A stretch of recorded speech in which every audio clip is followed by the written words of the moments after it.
Immanuel Kant's epistemology and its influence on Ludwig von Mises' praxeology. 300 years ago, on April 22, 1724, the German philosopher Immanuel Kant was born in Königsberg, East Prussia. He is not only an outstanding historical figure in philosophy, but Kant's profound influence continues to shape modern philosophical discourse, resonating strongly even today. While Galileo Galilei and Isaac Newton undoubtedly made significant contributions to their respective fields, their theories have long been surpassed by the theory of relativity and quantum physics. However, with Kant things are different.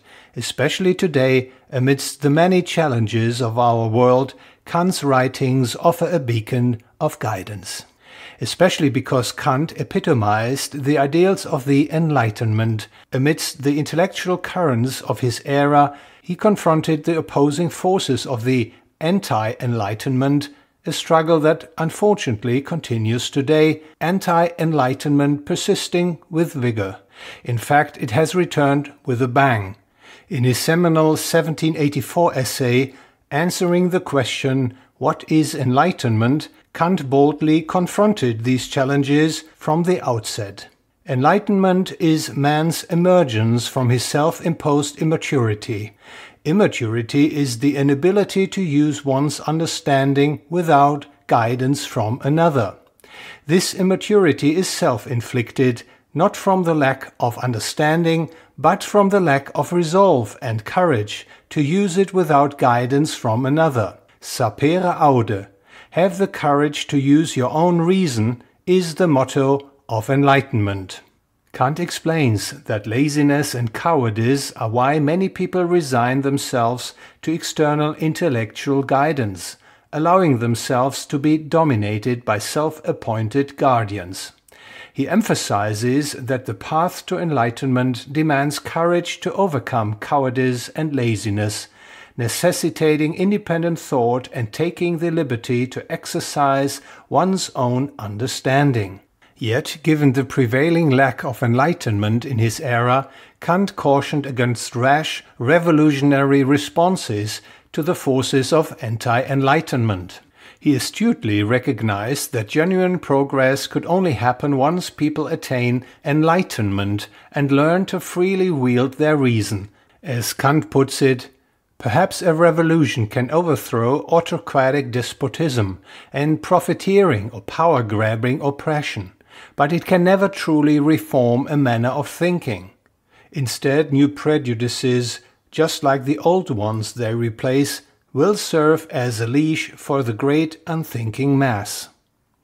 To Kant, enlightenment is the indispensable means for people to escape from the mental cage in which they have been locked by their self-appointed guardians. Kant had no doubt that people possess the capacity to enlighten themselves, yet he observed deliberate efforts by authorities to stifle this process.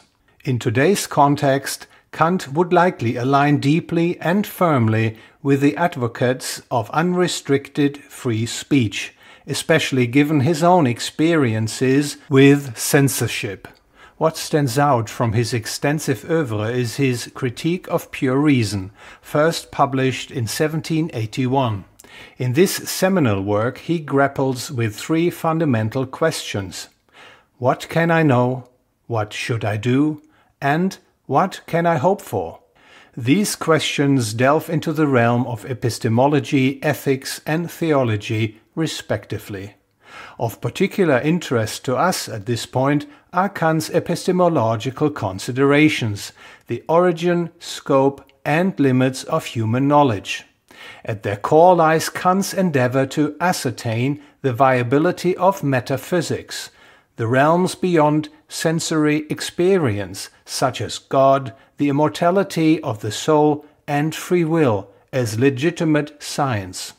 In this context, Kant introduces two categories of knowledge, a posteriori and a priori knowledge. A posteriori knowledge, derived after the fact, stems from experience, while a priori, meaning in advance, is knowledge independent from experience. Kant's conclusion is stark. Metaphysical knowledge must be a priori. It cannot be derived from a posteriori sources. Expanding on the notion of a priori knowledge, let's examine the statement, "Bachelors are unmarried." According to Kant, it qualifies as an analytical a priori proposition. Here, the word analytical suggests a process akin to dissection. The predicate unmarried is inherently contained within the subject bachelor.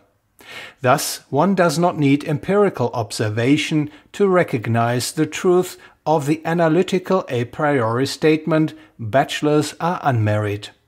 The veracity of such analytical a priori knowledge can neither be confirmed nor refuted through experience. It is solely determined by the principle of contradiction, a cornerstone of logic. Kant is particularly interested in a particular variant of the a priori, the pure a priori, as underscored in the title of his main work. By pure a priori, Kant refers to concepts devoid of any empirical elements, their content solely originating from our faculty of understanding, the German word Verstand.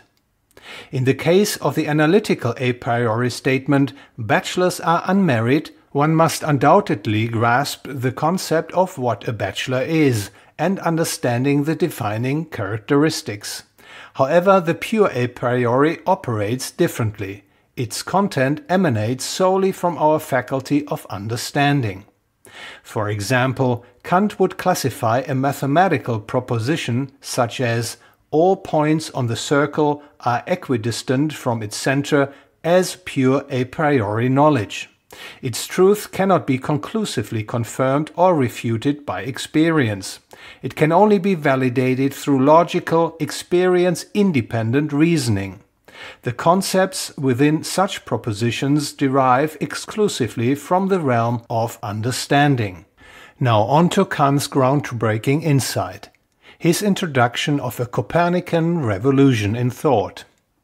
His iconic assertion states, "But even though all our knowledge begins with experience, it does not mean that all of it arises from experience." In essence, Kant concludes that our perception of objects does not reflect their intrinsic nature.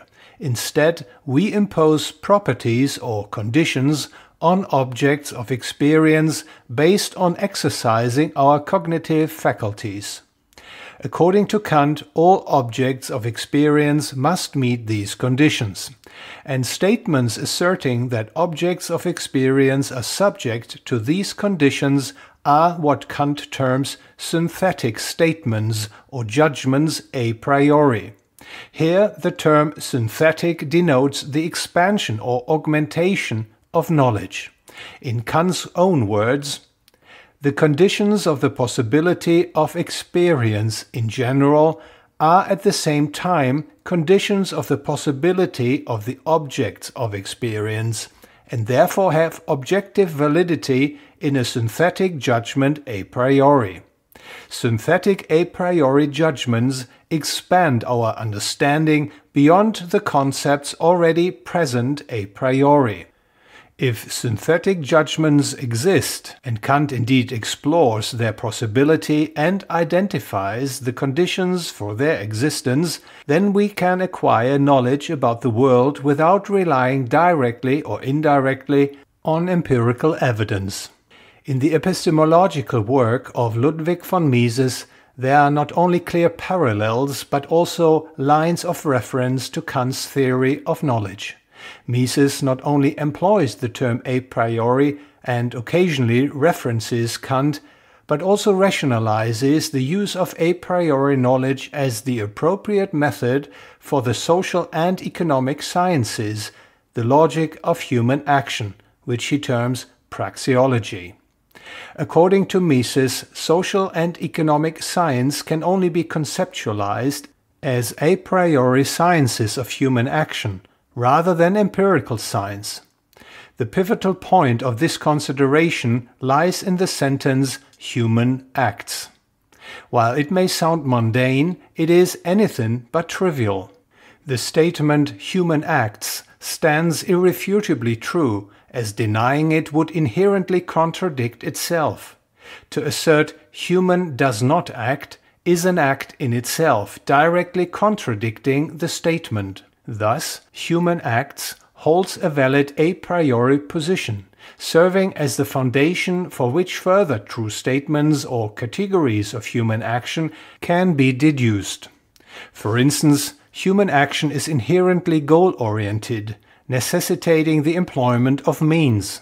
Time emerges as an indispensable means for any actor, with scarcity being an inherent characteristic of means. Furthermore, human action presupposes the principle of causality, wherein actions have discernible cause and effects. Additionally, every agent exhibits a positive time preference, which manifests as the originary interest rate, which is also always positive, cannot disappear, and cannot become negative. Mises gives economics the most robust epistemological foundation rooted in a priori reasoning, allowing the formulation of apodictically true propositions. Through action-logical or praxeological reflection, it becomes evident, for example, that socialism is an inherently unviable economic system, and that interventionism, if persistently practiced, inevitably paves the way to socialism. Similarly, praxeological insight reveals the disruptive consequences of issuing fiat money through bank lending, concluding that the initial boom must culminate in a bust. Furthermore, it elucidates that the emergence of the state as we know it today was not the result of voluntary agreements but rather coercion and violence. Additionally, praxeological analysis demonstrates that protectionism undermines the prosperity of all involved. The truth of these and numerous other a priori propositions is verifiable through pure reflection alone. It does not necessitate empirical validation or trial and error to ascertain their veracity. While there are diverse opinions about the epistemological status of Mises' assertion "human acts," they all agree on its truth value. Hans Hermann Hoppe categorizes human acts as a synthetic judgment a priori in the Kantian tradition. Murray Rothbard also sees it as a priori, albeit not in the same vein as Kant, but rather in the sense of an Aristotelian neo-Thomistic interpretation. Rolf Puster and Michael Cordoba classify human acts as an analytical a priori proposition. Jörg Guido Hülsmann sees Mises' position as having affinities with Kant's philosophy, but cautions against overestimating them, characterizing them more representative of Aristotelian realism. My personal epistemological interpretation aligns with Hoppe's perspective. Furthermore, I contend that human acts exemplify a pure a priori proposition. Allow me to provide a brief explanation. As previously noted, Kant's keen interest lies in the realm of pure a priori concepts. By pure a priori, Kant denotes a priori concepts untouched by empirical elements, their content originating solely from understanding. Kant also refers to this type of a priori as pure intellectual concepts. Kant delves into the search for the origin of the unity or synthesis of all the diversity of perception concerning the objects of our experience. This quest entails identifying the original unity that precedes all other forms of unity, the one foundational unity from which categories and categorical unity arise. Kant identifies this foundational unity in the original synthetic unity of apperception, within self-consciousness. Here Kant identifies the perceiving recognition, the unifying idea inherently accompanying all perception and experience, encapsulated in the statement "I think," thus situated with the self-consciousness of the subject. I think, as Kant asserts, represents an irreducible idea essential to the diversity of perception. However, Kant's I think resonates with Mises' concept of human's act, particularly when applied to the individual actor, I act. It is the latter that embodies the genuine, original synthetic apperception in the Kantian sense. Kant recognized, and Mises echoed his sentiment, that genuine understanding of the world transcends mere empirical observation. It necessitates a quasi-higher level of knowledge, a priori knowledge. This form of knowledge supersedes empirical knowledge, it precedes it, serving as the presupposed foundation and, in particular, immunizing us against arbitrary interpretation. While experience remains subject to various interpretations, including deliberate misinterpretations, a priori knowledge stands immutable. It serves as a steadfast beacon in the tumult of human experience and understanding, guiding us to discern what is right, what is wrong, or what is beyond conclusive judgment. So, as we commemorate the 300th anniversary of Kant's birth, it presents a poignant opportunity to reflect on the profound significance of Kant's epistemological contributions, particularly to the logic of human action established by Ludwig von Mises as the scientific method proper. Let us not only recognize but also champion and propagate the merits of a priori thinking in social and economic science. Thank you very much for listening. If you enjoyed the podcast, please like and share it, ring the bell, and please follow my channel.